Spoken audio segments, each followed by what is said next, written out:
सुंदरपुर नाम के गांव में एक सुशीला नाम की औरत रहा करती थी। उसको एक बहू थी जिसका नाम था राधा। राधा को एक श्वेता नाम की बच्ची थी। उसे स्कूल में छोड़ने तथा घर के सारे काम राधा ही किया करती थी। बाजार से सामान लाना, ऐसे छोटे मोटे काम तो वो आते जाते कर लेती थी। सुशीला अचार पापड़ और दही बेचने का व्यवसाय किया करती थी। उसका लड़का सुधीर खेत में काम किया करता था। उसके यहाँ एक गाय भी थी। उसी गाय के दूध से सुशीला दही बनाती थी और बेचती थी। सुशीला का धंधा बहुत अच्छी तरह से चल रहा था।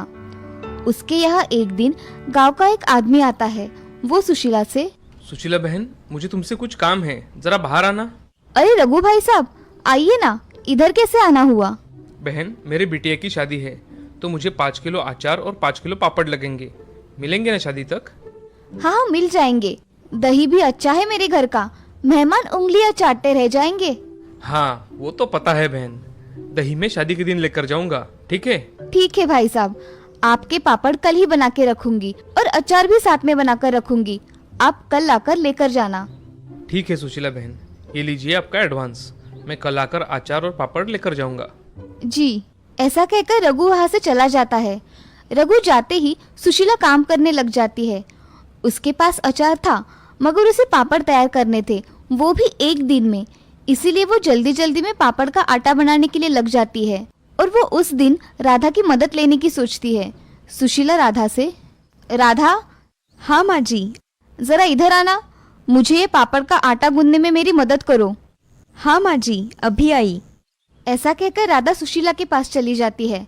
राधा देखती है कि सुशीला पापड़ के आटे में मसाला थोड़ा कम डाल रही है। तभी राधा सुशीला से, माँ जी, पापड़ के आटे में मुझे लगता है कि मसाला थोड़ा कम हो गया है, थोड़ा और डालिए ना। अरे नहीं बहू, इतना ही ठीक है। ज्यादा डाला तो हमें वो कितने में जाएगा?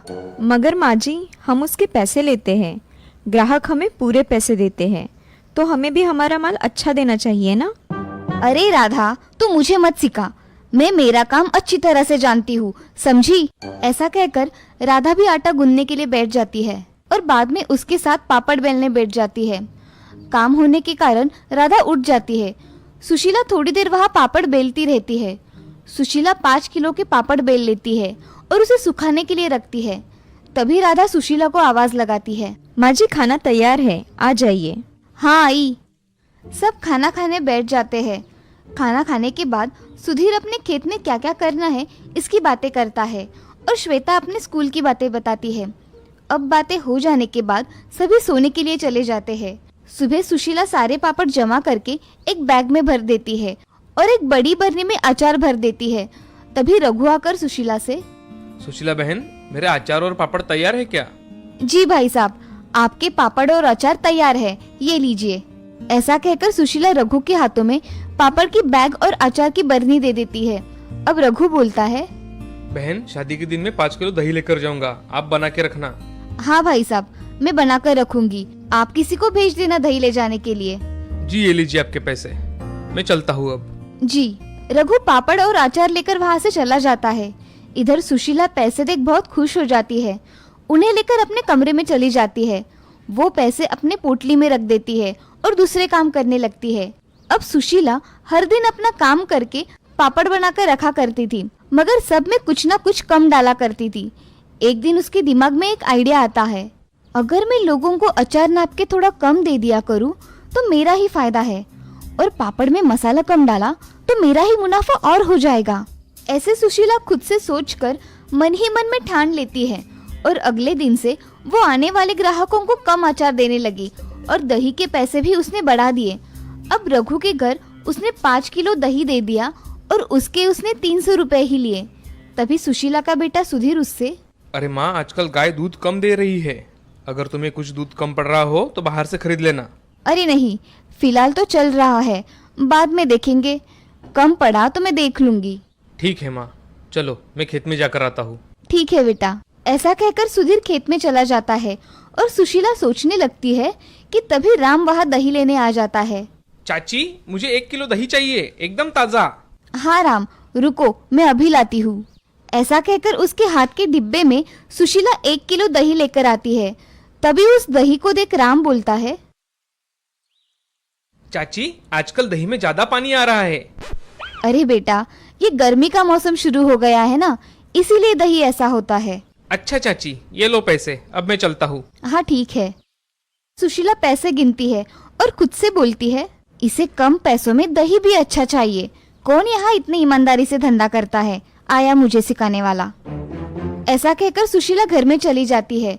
उसे सुधीर की बातें याद आती है कि दूध कम पड़ गया तो बाहर से मंगवा लेना। वो फिर से मन ही मन में सोचती है, अगर दूध कम पड़ गया तो मुझे कुछ न कुछ करना पड़ेगा, नहीं तो मेरे ग्राहक कम हो जाएंगे। ऐसे ही दिन ब दिन सुशीला का लालच बढ़ता जा रहा था, मगर उसके बहू के नजर से ये छुपा नहीं था। सुशीला अचार कम देती थी, पापड़ में मसाला कम और अब दूध में पानी मिलाकर उसका दही लगाया करती थी। इससे ग्राहक शिकायत किया कर रहे थे। ये सब देख राधा सुशीला से बात करने की सोचती है और कुछ मन में सोचकर सुशीला के पास चली जाती है। माँ जी, आपने जो पापड़ दिए थे ना रघु चाचा की लड़की के शादी में, उसको लोग कह रहे थे कि उसमें स्वाद ही नहीं है। क्या कह रही हो बहू तुम? मैं सच कह रही हूँ माँ जी, मैंने अपने कानों से सुना है। अगर ऐसा कुछ था तो रघु मुझसे बोलने क्यों नहीं आया? माँ जी, आपसे बोलने के लिए सब डरते हैं, इसीलिए कुछ नहीं कहते। मगर इसका तो परिणाम आपके धंधे पर पड़ेगा ना। इससे तो ग्राहक कम हो जाएंगे और अच्छे पापड़ ना मिलने की वजह से लोग दूसरे लोगों से पापड़ खरीद लेंगे। इससे आपका नुकसान हो जाएगा। और आपके हाथों में तो कितना स्वाद है ना माँ जी। आप कुछ मिलावट या कम ज़्यादा मत कीजिए, पहले जैसे आप बनाती थी वैसे ही बनाइए। हाँ बहू, तुम सच कह रही हो, मगर महंगाई कितनी बढ़ गई है। माँ जी, आप थोड़े वस्तु के दाम बढ़ा देंगी तो चलेगा, मगर जो भी चीज़ हमारे यहाँ से जाएगी ना, उसका स्वाद लोगों के मुंह में बैठा रहना चाहिए। हाँ बहू, मैंने ऐसा कभी सोचा ही नहीं। मैं कम मसाला डाल पापड़ का स्वाद बिगाड़ रही थी। और माँ जी, आपको दूध में भी मिलावट करने की कोई ज़रूरत नहीं है। ये सोच रहे हैं कि इस गाय का दूध अगर कम पड़ रहा है तो हम दूसरी और एक गाय ले लेंगे, इससे हमें दूध की कमी नहीं होगी। इन्होंने मुझसे आज सुबह ही कहा। बहू, तुम सच कह रही हो। अगर ऐसा हुआ तो मैं अपना काम पूरी ईमानदारी से करूंगी और मेरे पदार्थों का स्वाद भी कायम रखूंगी। आप अब पैसों को लेकर मन में कभी भी लालच नहीं लाएंगी और मैं हूँ ही आपके साथ। हाँ, अब हम दोनों मिलकर अच्छा काम करेंगे और मुझे सही राह दिखाने के लिए तुम्हारा बहुत बहुत शुक्रिया। ऐसा कहकर सुशीला राधा के गले लग जाती है। आज राधा की वजह से सुशीला की आंखें खुल गई थी। अब उसे पता चल गया था कि उसे किस प्रकार से अपने ग्राहकों को सब बताना है और कैसे उन्हें अच्छे पदार्थ बेचने हैं। अब सुशीला के मन में लालच मिट गया था।